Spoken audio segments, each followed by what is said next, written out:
I wasn't planning on uploading a second clip from my conversation with Joanna Panika, as she covered her top three picks in the first clip that I uploaded.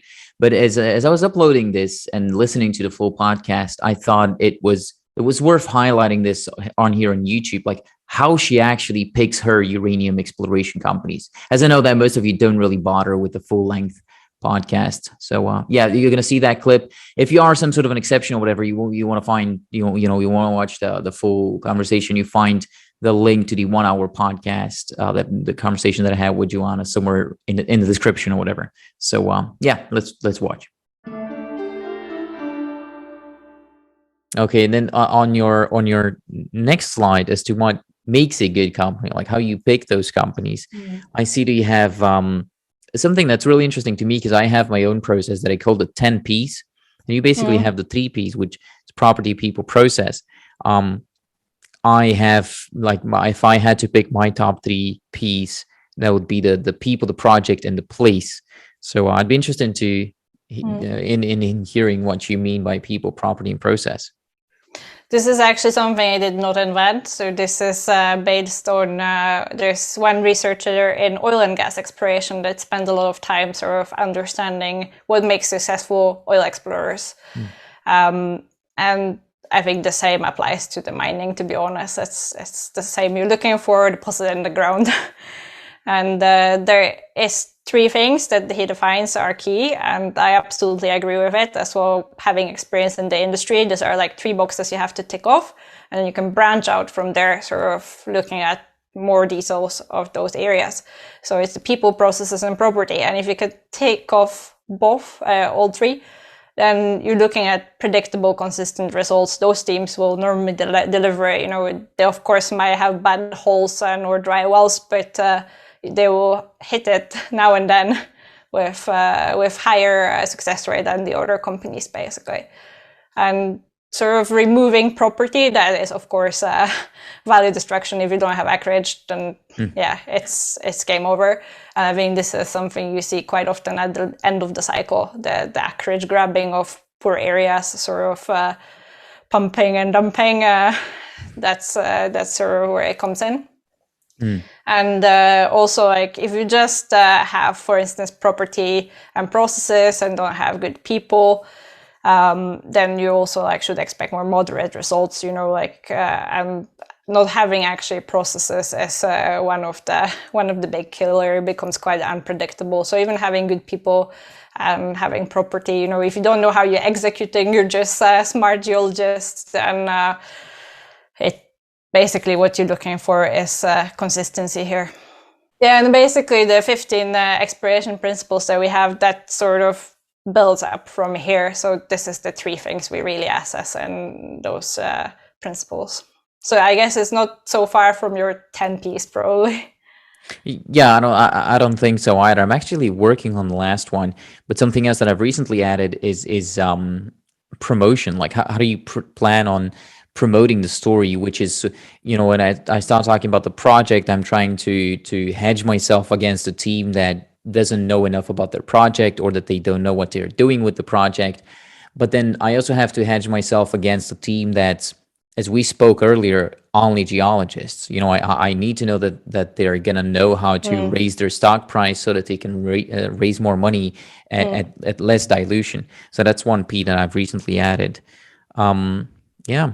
Okay, I like that process. How do you? Maybe we can do a broader overview, and then when it comes down specifically to uranium, about how your process goes down to, like, how does it happen? Maybe you can do this in sort of a step-by-step explanation, if that's fine with you, as to how you really, like, you sit down, you open up your laptop. What do you do next? If we just jump to the next slide. I try to just sort of boil down to the 4 steps I actually go through, and most of things will die on a step 1 or 2. So that makes it really easy, because it makes it very quick. And again, social media, a great resource. So I normally start with company presentation. So that's also a message for companies: please make it easily available on your website. Most recent YouTube interview. And what I'm looking for is just general overview. Is this a team that is capable of making discovery? Do they have kind of good acreage? Are there processes in place? So I'm looking very like at a high level. Are these three elements, people, property, processes in place? And for people, I will go to LinkedIn basically. So that's often where things die, because sometimes people look extremely good on the company website, but when you start looking at the actual background on the LinkedIn, you're like, this is like two different people I'm looking at. So you kind of you start to have some red flags that maybe things were a little bit elevated on the company website. Is there something else that you do to do a bit more of a background check? Because I've heard some people, and that's something that I've tried doing, is using SEC full text, which if you type in the name of the insider, it will give you sort of their history in terms of listed companies. And then you can, what I would do is look up that public company and look at the share performance over the course that they were CEO. Is that something that you would also do? Yeah, I would sort of check these things, but that would be sort of very last things. If, if all the boxes were ticked, that would be just like final due diligence, looking for any, even like corporate governance warnings. Sometimes when you Google people names, things come up like criminal records and things like that. So but that would be sort of like the last due diligence. I think often when you see the company is robust, the people are good, you rarely find this kind of things basically. So this is something I would just do at the very end. And I think the second step is actually the step where I find the most red flags. And this is where things just die basically.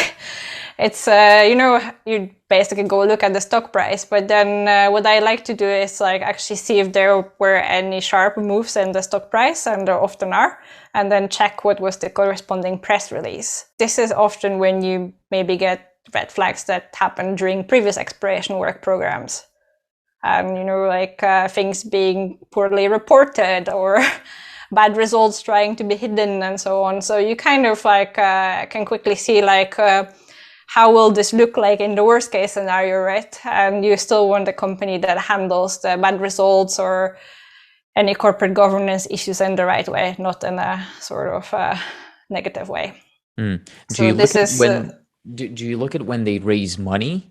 Because that's something that, for example, I used to do, is then I would look at when was the last time they raised money, and then look at the chart and see how that relates to like did they raise money after a sharp increase in the price, or to sort of see if they really care about the dilution. Is that something you do? Yeah, that's something also I will look at, but it's maybe not the most important thing. I think it's just like, sometimes you would have to spend quite a lot of time to investigate it in the past. There's some market events as well, and, commodity events.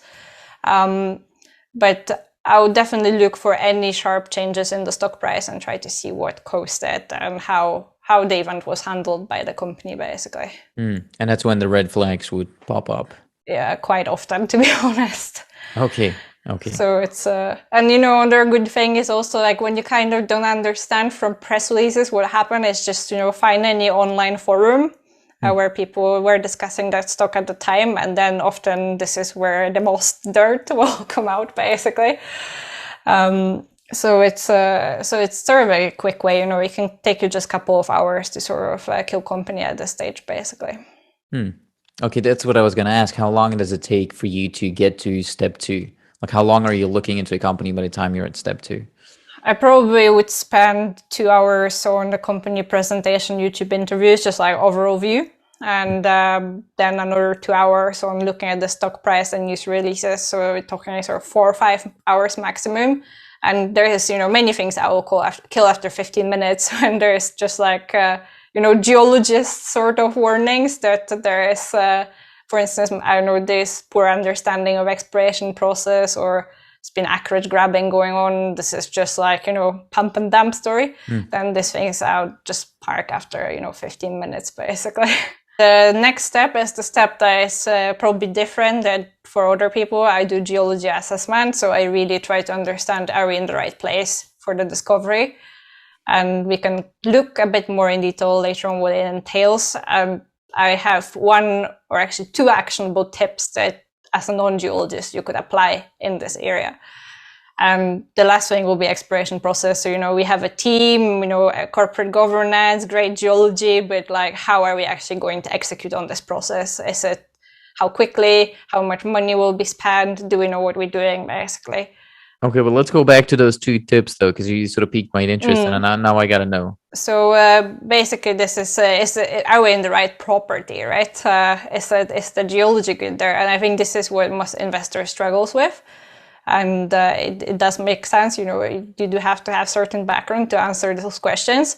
So in yellow, I go through regional geology, deposit model, and analogs. So anything similar that I can compare it with, basically. And these are some of the items you need to have some skills for to assess. But there is one item that I think you can do as an investor that could save you many times. And I have looked at several companies in Athabasca that actually people were very excited about. And if you did that step, you'll probably not invest. So it's a historical drilling. And basically where you can find those results is often in a company prospectus. So you need to, often is on the website. Sometimes you need to go, for instance, to Cedar? Cedar, yeah. To find it there.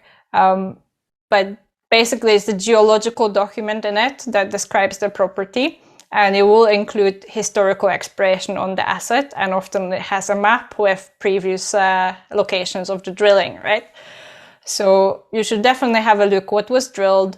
Have they been testing the same model, the same places that we are now drilling? And I have seen press releases, both, especially Gold Explorer is quite bad on this, but also in Uranium in Athabasca, where, there's new drilling announced. It's super exciting. If you actually go to prospectus, you will see that they're just drilling next door to bad wells, and they didn't explain what is different, what has changed, have they used any new techniques. And this is actually example here on the side from 92 Energy. So I remember when I looked at this prospectus, I was a little bit like, okay, there's a lot of holes here. But company had very good explanation in this prospectus. What are they doing differently? So this is very useful information. You should definitely check it. Again, I get really frustrated when I see, company press release and map with what you're planning to drill and no previous holes showed. I think it's a little bit deceiving. And that's also another question that I like asking is, why do you think you're the chosen one? Like, if this the thing that you're doing is so good, why hasn't, for example, the previous company that drilled it, why haven't they succeeded? And why do you think you have it in your hands if it's really that good? How come nobody with more money and more experience than you picked it up before you? And oftentimes, it's some absolutely critical questions to ask. Other good thing to do is the name of the property often doesn't change. So what you can also go is Google the name of the property, and like, for instance, uranium exploration. And you'll often get old press releases from previous companies that were drilling around there, with the older maps. So you can compare sort of and see the results. And often you will see the results were very poor and things are not looking very good. And you see companies going time and time again and drilling around the same holes that were not looking very good. So it's critical to sort of assess that. And it can take you 1 hour or two. I think when you get that skill running, it can take you maybe half an hour only. When you kind of know where to find it in the report and how maps normally look like, it gets quicker, basically. Again, if you're putting money on the table, it's worth to do that. Exactly, it's absolutely worth the time if you're putting money in it. And there's one website that it's not the most beautiful website in the world. I don't know if you use it, but I use it's wise-uranium.org. So wise as in WISE uranium.org. There's a lot of information on old projects, old companies. It shows you if they died off and what happened. So that's a shortcut that I use. What's next? Follow the trend? Yeah, this one is just very simple. So what I often see, investors chasing some new blue sky play and some completely new geology. And, it's a great story. But I think when you're like novice and you cannot really assess that potential yourself, there is just a simple rule in geology that, you know, if you have opportunity to use, you should use. Is basically go where discoveries are. So often, you know, you find more where something was found. And I have this saying, nature likes order, it likes trends, you know, it likes structures. So normally if you have a fault with mineralization on it, there's probably more mineralization along that large fault, right? So if when you're an investor, you actually have a luxury to, you know, put your money in all these different projects. When you work in the industry, it depends whether an acreage is open, whether you have money to farm in, right? So I find it so much easier because you can really pick the best areas.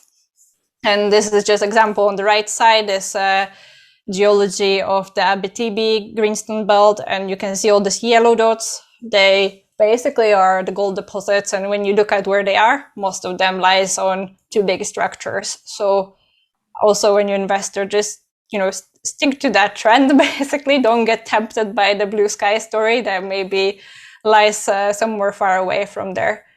And the same is in exploration. You can see this is an example from Guyana, and you can again see discoveries sitting next door to each other. They're just following basically fault terraces. So again, if you don't know what controls this deposit style, then you just go and position yourself on the trend, basically. So these are just, you know, a simple rule of thumb, and I will also use it because it makes sense in terms of risks, basically.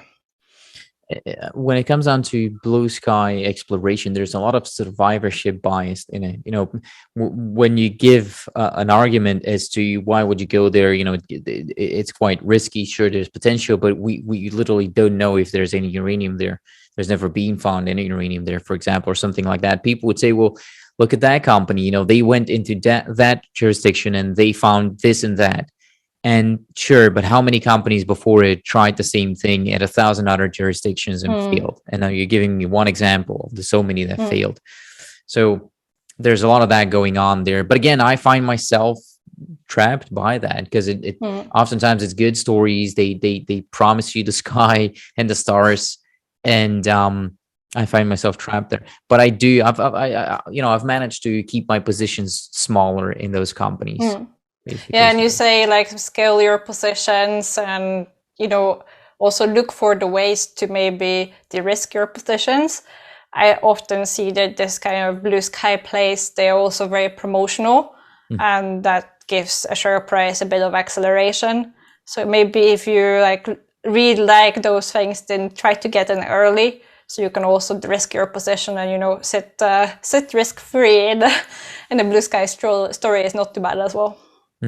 Does the type of uranium deposit matter for you at all? Like, is there a type of uranium deposit that you wouldn't touch, and maybe a type of deposit that you're always looking for, or? Yeah, so again, it's like, because my portfolio has different exploration projects, so not only uranium, and as we mentioned, it's 10 companies, so I had to be picky. So again, I followed the trend, you know, you do your research, where is the best place to find uranium, especially a tier 1 deposit, it's in Athabasca, right? Where the grades are very high, and you don't need that much tonnage, basically. And if you can get shallow ones, that is the bounty. So 92 and Baselode were very easy picks here. And I think it's like, still there's other places probably where people will make discoveries, but again, if you're, for instance, going to Labrador, or, you know, your probability drops of finding something significant. So I like to position myself in places where, you know, probability is on my side, basically. But you're not you're not necessarily looking for sandstone deposits or something along those lines. No, I think it's like, you know, at Athabasca, you have both the basement deposit and the sandstone deposit. And actually, I do prefer basement deposit in a way, like both are fine, but especially if you're looking for deeper deposits, I don't have them in my portfolio, but for those that are deeper in the basin, it's better to find it in the basement, because what you have with the sandstone, you also have like a lot of water in the sandstone is reservoir basically. So it's a little sponge with water. And, you're going to be having flooding in your mind, basically. So I think this was the case with Cigar Lake. They are pumping water. So there's been a couple of times they flooded because you're just basically in a water reservoir. And then the interesting part why I asked that question is because I found a free PDF book online. It's called Geology for Investors. In it, they're talking about the different types of uranium deposits. So sandstone and unconformity related deposits are the two deposits that are mostly that mostly make economical projects. But the interesting part is that there's like 15 different 15, so 15 different types of uranium deposits, but you only find economical projects in two of them. So that sort of showed me the risk of picking a good project too. Yeah, I think this is like what you say. It's like that applies for all the different deposits types. If you can understand what are the best ones and the most likely economic, that also makes it safer for you as an investor, basically. And again, then just follow the trend. If you're not able to judge the geology, to judge the individual deposit, then stick really to the trends where the discoveries already are.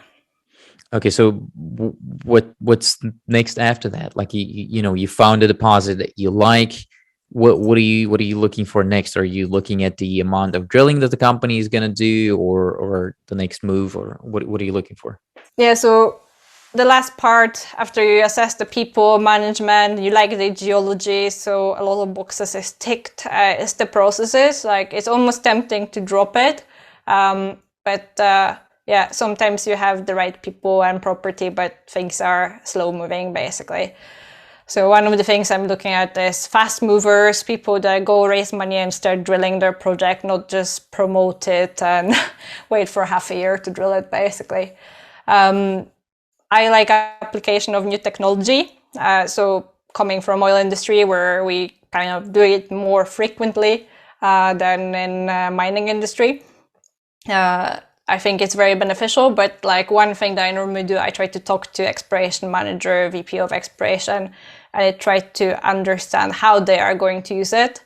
So a lot of times, you see like AI, and we used machine learning to map something, but a lot of these things are just hype. So trying to understand whether this was actually even helpful in the process, like how did you apply, what problems are you trying to solve with that technology, or is it just to like put something on the company presentation, basically. So this is one of the important things. And one of my favorites is actually de-risking process. This is something I love, like sort of risk assessment for exploration. This is like one of the things I'm really passionate about and how to do it. And one of the things that I learned early on is that if you're a good exploration geologist, you should be able to identify the main risk on your property or on your asset, basically. What is your main geological risk? Like, if it's going to fail, what is it going to fail on, right? And I see that very few people have that understanding. And this is actually the place where you should be spending your money first, because if you can prove that it works, or if you can kill it quickly, then you can move on to the next good opportunity. So this is like, I find like good exploration geologists, they normally are aware of that, but a lot of people that I talk to, they never thought about it. When you talk to them, they're like, oh, wow, that's an interesting question. That's the I call it the magic wand question. So I would ask CEOs, I tell them, like, if I were to give you a magic stick right now and you can make 3 problems about this company go away, what would you change and why? And most of the times they're stuck. They're like, oh, should I be talking about the problems? Do I really know about 3 problems? Because every company has at least 3 problems going on, right? And that's a very good point. How many meters is a good drill program, by the way? Is there like a fixed number where you say if it's less than 10,000, I'm not looking at it, or something like that? Yeah, I think I'm not super picky about it. I think initial program, like, I don't want to see more than like 5 to 10,000, because also if you're going with more, it's like a little bit like, do you know what you're doing? Is it just like to show the high number? I think I'm more concerned that they test different models, that they test maybe different geophysical responses. So you get enough data to sort of triangulate what are you looking at. So it's not necessarily about just drilling many holes on the project, but it's about drilling them in the right places and having a good understanding, is there something here, or should we pack our bags and move to the next thing? And, coming from my oil exploration, you get to drill one hole. So we spend a lot of time on it, and we do proper risk assessment, and we spend a lot of money pre-drill, basically acquiring the data, because the drilling is so much more expensive and you have one shot. So you really want to, make sure you're drilling the right thing. And I think you see it reflected in the success rates. There's 30% success rate for oil prospects versus 0.03% for the mining prospects. Wow. So it's a huge difference. That's why I'm like, if you're speculating, I would recommend to have some oil prospects in your portfolio, because the probability is much more higher than your mining speculation, basically. Wow, So that would probably put him at a higher valuation, though. Does that are oil explorers generally highly valued than more higher pre-drill, valued? yeah. So what you often see is a big run-up pre-drill, just because you're going ready to drill the prospect, you raised capital, and the prospect has high probability to be successful, so people want to be part of it. So you can basically have 3 pre-drill companies, oil companies in your portfolio, and if one of them hits and the other 2 don't, you're probably going to make up the losses on the other 2. That's good probability. That's a good strategy. I like it. Yeah. And it's also like, if you can pick better prospects and better teams, then your probability goes up, right? So this is 30%, it's just industry average. Okay. And, of course, technologies like seismic, it helps, but I also personally believe the process itself helps, because it's just so much more work you do before you drill something to make sure that what you're drilling is a robust prospect. Versus in mining, you're like, okay, we have this idea, let's just stick a hole in it and see if something is there. Right. You don't have that luxury in the oil exploration. Right. Okay, interesting. Maybe you should do a whole video on oil exploration, because you're getting me interested, especially with those probability numbers that you're sharing here. So that's good. I don't think I have any more questions. I've run out of questions. Is there something that you think I should be asking, but I'm forgetting to ask? No, I think it was a good series of questions. Again, if you want to watch or listen to the full conversation, simply click, I guess, over here, whatever, or the link in the description below this video. It is completely free. There's no registration, no ad breaks, no nothing. So just, if you want to watch it, it's right over here.